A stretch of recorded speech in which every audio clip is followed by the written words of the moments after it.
Hey guys, Scott with the Davidson Realty team. Real estate made easy. How much does it cost to hire an agent?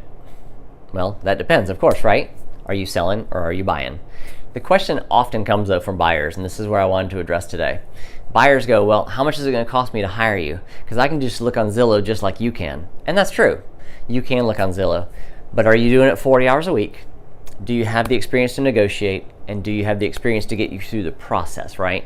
Because realize, looking for houses is great. And you may find the house before I find the house, to be brutally honest.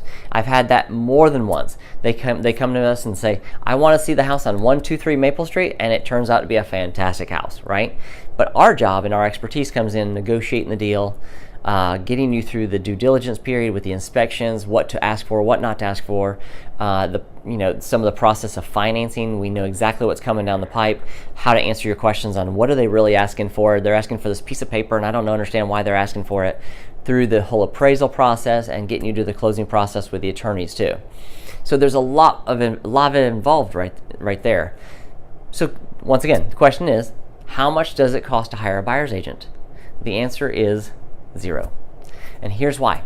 Because when a seller typically sells a house, the listing agent is going to get them to pay 6% plus or minus, total commission. And what most listing agents are going to do is they're going to offer 3% to the buyer's agent to bring a buyer from the outside.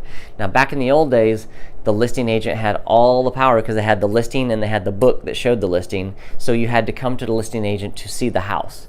And it took a lot of effort to do that. But now with the internet and everybody sees the houses everywhere in the blink of an eye through Zillow or MLS, it's basically split up 3 and 3 for the most part. So that being said, you as a buyer do not pay your agent. The seller actually pays them. So here's the question I would have for you. Why would you do this alone then?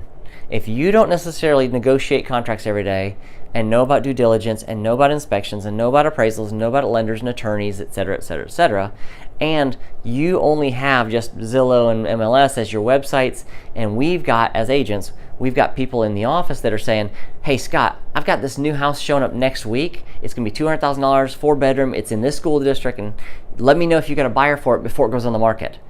Why wouldn't you use that inside track for some of those things so that you have the first advantage into the house, you have easy access with all the lockbox keys and the professionalism to show you that house and spend that time working you through this process? Because if you don't do it every day, it's a big process. Let us help you through that. That's what we get paid to do by the other side, not by you. And that's what we enjoy doing. We love putting families in their home that they want to get into, whether it's their dream home, whether it's a step-up home, whether it's just a chapter of their life. We want to help you get to that place you want to be. So give me a call. Let me answer whatever questions you've got. And obviously, let us work for free for you. You know my name. You know my number. Give me a call.